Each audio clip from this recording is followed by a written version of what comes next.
Sign it, and it is done. آج کی کہانی کرسٹوفر مارلو کا شاہکار ڈرامہ ڈاکٹر فاسٹس پہ مبنی ہے۔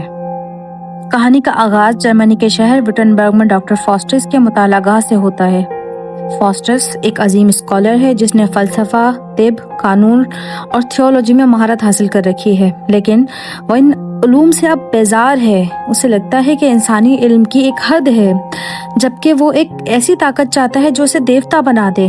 وہ کہتا ہے کہ الوداع فلسفے، اب میں جادو کی دنیا میں قدم رکھوں گا، کیونکہ جادو کا دائرہ بہت بڑا ہے اور اس کا اختیار کسی عام انسان کو نہیں۔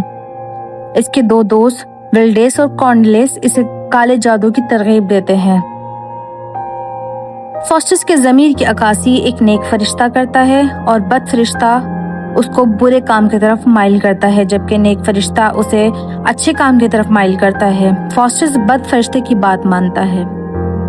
فاسٹس جادو کے ذریعے شیطان کے کارندے میفوسٹوفیلیس کو حاضر کرتا ہے۔ میفوسٹوفیلیس اسے خبردار کرتا ہے کہ جہنم کوئی جگہ نہیں ہے بلکہ خدا سے دوری کا نام ہے، وہ خود عذاب میں ہے، لیکن فاسٹس اپنے غرور میں اندھا ہو چکا ہوتا ہے۔ وہ ابلیس کو ایک پیغام بھیجتا ہے، میں اپنی روح شیطان کو بیچنے کے لیے تیار ہوں، بشرط یہ کہ میفوسٹوفیلیس 24 سال تک میرا غلام بن کر رہے اور میری ہر خواہش پوری کرے۔ میفوسٹوفیلیس اس کی یہ بات مان جاتا ہے۔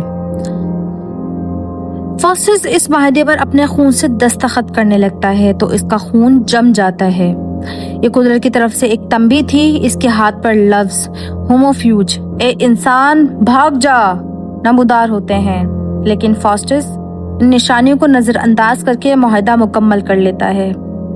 معاہدے کے بعد فاسٹس کو وہ سب مل جاتا ہے جس کی اس نے تمنا کی تھی، لیکن یہاں یہ ڈرامے میں ایک عجیب موڑ آتا ہے۔ وہ عظیم علم حاصل کرنے کے بجائے اپنی طاقت کو فضول کاموں میں صرف کرتا ہے۔ وہ روم جاتا ہے اور پوپ کو نظر نہ آ کر اسے تنگ کرتا ہے، اس کے ہاتھ سے کھانا چھین لیتا ہے اور اسے تھپڑ مارتا ہے۔ وہ جرمنی کے بادشاہ چارلز پنجم کے دربار میں جا کر جادو کے کرتب دکھاتا ہے اور ایک درباری کے سر پر سینگ اگا دیتا ہے۔ وہ گھوڑوں کے سوداگروں سے مذاق کرتا ہے اور انہیں لکڑی کے گھوڑے بیچ دیتا ہے جو پانی میں جاتے ہی غائب ہو جاتے ہیں۔ یہ مناظر ظاہر کرتے ہیں کہ جب انسان خدا سے کٹ کر ایسی طاقت حاصل کرتا ہے تو وہ عظیم ہونے کے بجائے ایک جوکر بن جاتا ہے۔ جیسے جیسے 24 سال کا ختم ہونے لگتے ہیں، فاسٹس کے اندر خوف پیدا ہونے لگتا ہے۔ نیک فرشتہ اسے اب بھی کہتا ہے کہ توبہ کا دروازہ کھلا ہے، لیکن میفوسٹوفیلیس اسے ڈراتا ہے کہ اب بہت دیر ہو چکی ہے، اب کچھ نہیں ہو سکتا۔ فاسٹس اپنی ذہنی پریشانی کو دور کرنے کے لیے یونان کی قدیم خوبصورت عورت ہیلن آف ٹرائے کی روح کو حاضر کرواتا ہے تاکہ وہ اس کے حسن میں اپنی بربادی کو بھول سکے۔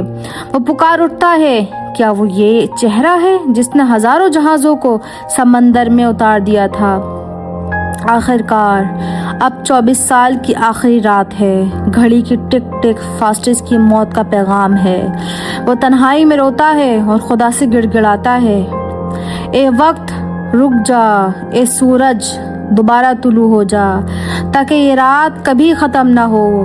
کاش میں ایک جانور ہوتا جس کی روح مرنے کے بعد ختم ہو جاتی ہے، مگر میں ایک انسان ہوں جسے اب ابدی عذاب سہنا ہی ہوگا۔ لشکر نمودار ہوتا ہے، فاسٹس چیختا رہ جاتا ہے، لیکن شیطان اس کی روح کو گھسیٹتے ہوئے جہنم کی آگ میں لے جاتے ہیں۔